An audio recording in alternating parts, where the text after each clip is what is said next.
ये देखिए आप, ये केक बनाने के लिए ना आपको बटर की ज़रूरत है, ना अल्कोहल की और ना ही मिल्क पाउडर की ज़रूरत है। और इस केक को मैंने सिंपल घर के रखी हुई चीज़ों से ही बनाया है। साथ ही साथ मैं आपको ये भी बताऊंगी कि आप इसे ओवन में और कढ़ाई दोनों में कैसे बनाएं। तो चलिए शुरू करते हैं सुपर सॉफ्ट सुपर स्पॉन्जी सूजी के जालीदार केक को बनाना। अब सबसे पहले हम लेंगे 1 कप सूजी। अब ऐसे कप तो सबके पास होते नहीं हैं, तो आप क्या करें कि घर का कोई भी चाय वाला कप या कटोरी ले लीजिए और उसी के अनुसार सारा मेजरमेंट लीजिए।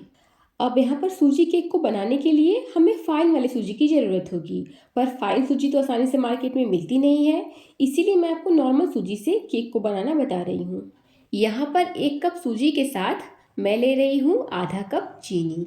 अब चीनी और सूजी को हमें ग्राइंड करना है।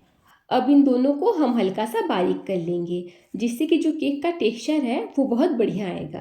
1 कप सूजी के साथ ही हम इसमें डाल देंगे आधा कप चीनी। सिंपल जो चीनी हम घर में यूज करते हैं ना, मैं वही चीनी ले रही हूँ। अब हम दोनों को पीस लेंगे, लेकिन बहुत ज़्यादा फाइन नहीं करेंगे, हल्का सा दरदरा ही रखेंगे। और ये लीजिए, मैंने बढ़िया से सूजी और चीनी को दरदरा पीस लिया है। अगर इसमें थोड़े बहुत चीनी के दाने रह भी जाएं तो कोई परेशानी नहीं है, आगे जब हम बेटर बनाएंगे तो सब घुल जाएंगी। अब आप लीजिए एक बोल, और बोल में सबसे पहले हम डालेंगे आधा कप दही। दही फ्रेश लेना है, खट्टा दही बिल्कुल भी नहीं चाहिए। अब दही को हम एकदम बढ़िया से फेंट कर स्मूथ कर लेंगे। और ये देखिए, एकदम स्मूथ दही को मैंने फेंट लिया है, इसमें लम्स नहीं है। और अब हम इसमें डालेंगे 1/4 कप ऑयल यानी कि तेल। आप चाहें तो यहाँ पर तेल की जगह बटर भी ले सकते हैं। तेल आपको यहाँ पर ऐसा लेना है जिसकी अपनी कोई स्मेल नहीं होती है। सरसों का तेल हमें यहाँ पर बिल्कुल भी नहीं लेना है, वरना पूरा केक खराब हो जाएगा। इसके साथ ही हम इसमें डालेंगे 1 पिंच नमक यानी कि 1 चुटकी नमक। नमक डालने से केक का फ्लेवर और भी इन्हेंस हो जाता है। अब सभी चीज़ों को हम अच्छे से मिक्स करेंगे। आप सभी लोगों से मेरा निवेदन है कि अगर आपको मेरे वीडियोस अच्छे लगते हो तो प्लीज़ लाइक शेयर और चैनल को सब्सक्राइब करना बिल्कुल ना भूलें। और ये लीजिए, मैंने सभी चीज़ों को बढ़िया से मिक्स कर दिया है। अब इस स्टेज पर हम इसमें डालेंगे आधा कप दूध। यहाँ पर मैंने दूध को उबला हुआ लिया है और दूध नॉर्मल रूम टेम्परेचर का है। अब दूध को डालने के बाद हम सभी को बढ़िया से मिक्स करेंगे। अब हम इसमें डालेंगे सूजी वाला मिक्स, जो अभी हमने पीस के रखा था ना, बस वही वाला। तो सूजी और चीनी के पाउडर को हमें एक साथ नहीं डालना है, थोड़ा सा डालिए, फिर अच्छे से मिक्स करिए, फिर डालिए, फिर मिक्स करिए। अगर आप एक साथ डाल देंगे तो इसमें लम्स पड़ सकते हैं, इसीलिए थोड़ा थोड़ा करके ही डालें। यहाँ पर जो भी चीनी के छोटे बड़े दाने रह गए होंगे वो पिघल जाएंगे। तो जैसे कि मैंने साबुत चीनी लिया था, आप चाहें तो चीनी का पाउडर भी इस वक्त डाल सकते हैं। तो मैंने सारे के सारे सूजी और चीनी के पाउडर को थोड़ा थोड़ा करके इसमें डाल दिया है। सभी चीज़ों को हम इस तरह से बढ़िया से फेंट लेंगे, ताकि चीनी के जो छोटे बहुत दाने भी हो वो भी अच्छे से गल जाएं। अब इसे लगभग हम 25 से 30 मिनट के लिए ऐसे ही ढककर रख देंगे, जिससे कि सूजी हमारा बढ़िया से फूल जाएगा। अब आप लीजिए कोई भी कढ़ाई, कुकर या फिर भगोना, और उसमें इस तरह का स्टैंड रख दीजिए। अगर स्टैंड नहीं है तो आप कटोरी भी रख सकते हैं। उसके बाद आप इसे लो फ्लेम पर ढककर 10 मिनट के लिए प्री हीट होने दीजिए।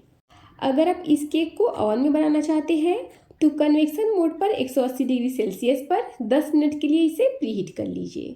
और जब ये प्रीहीट हो जाएगा तो आप इसे 180 डिग्री सेल्सियस पर 35 से 40 मिनट के लिए केक को बेक कर लीजिएगा।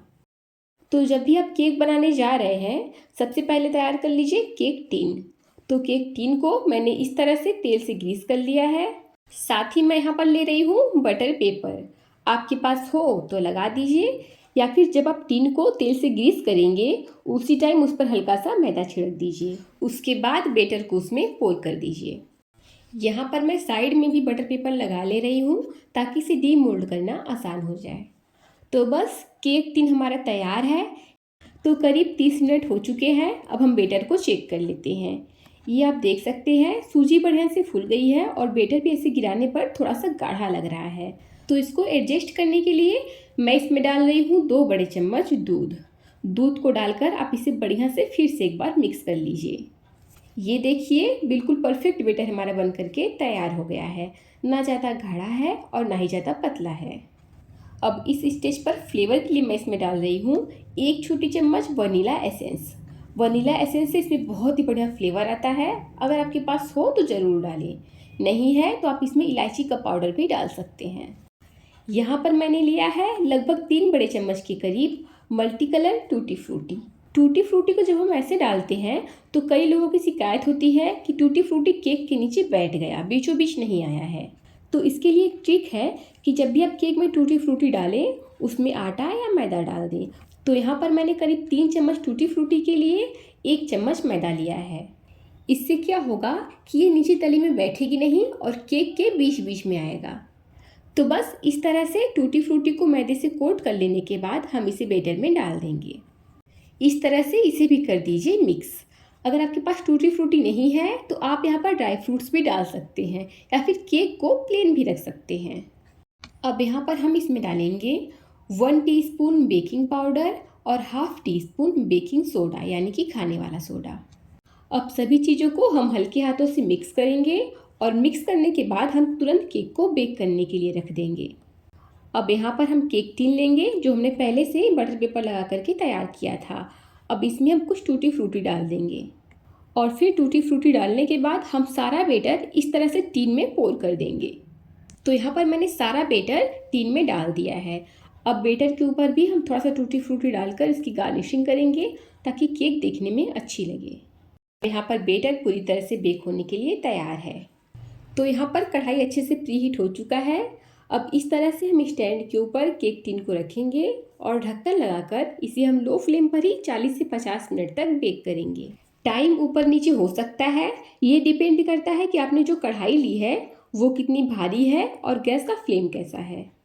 अगर आप इस केक को ओवन में बनाना चाहते हैं तो 180 degree Celsius pre heated oven में 30 से 35 मिनट तक बेक कर लीजिए।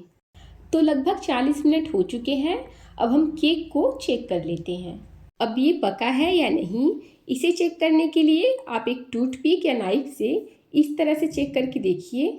अगर चाकू या टूथपिक एकदम क्लीन निकले तो समझ जाइए कि केक बढ़िया से बेक हो चुका है। अगर आपको लगे कि ये थोड़ी सी गीली है तो आप इसे 2 मिनट तक ढक्कन लगाकर और बेक कर लीजिए। जब केक हल्की सी ठंडी हो जाएगी तब हम इस तरह से नाइफ को चारों तरफ से घुमा लेंगे ताकि इसे डीमोल्ड करना आसान हो जाए। अब केक के साइड्स के और ऊपर के बटर पेपर को हम हटा देंगे और ये देखिए एकदम ज़बरदस्त फ्लफ़ी और प्यारा सा गोल्डन कलर साइड में आ गया है। ये देखिए मैं आपको केक को इस तरह से दबा कर दिखा रही हूँ। आप इससे समझ सकते हैं कि केक कितना सॉफ्ट और जालीदार बना है। साथ ही मैंने इस केक को नॉर्मल घर के रखे हुए सामान से ही बनाया है जो कि बहुत ही टेस्टी और सॉफ्ट बना है। ये देखिए मेरे काटने से ही आप समझ सकते हैं कि केक एकदम सुपर सॉफ्ट और एकदम जालीदार बन करके तैयार हुआ है। और ये लीजिए एकदम परफेक्ट रुई की तरह सॉफ्ट और हेल्दी सूजी का केक बन करके तैयार है। तो दोस्तों उम्मीद करती हूँ कि आपको आज की रेसिपी बहुत अच्छी लगी होगी। रेसिपी अच्छी लगी हो तो वीडियो को लाइक कीजिए। चैनल पर नए हैं तो आपके अपने चैनल भोजन हब को सब्सक्राइब कीजिए। साथ ही साथ शेयर और कमेंट भी कीजिए। मिलते हैं आने वाली वीडियो में, तब तक के लिए थैंक यू।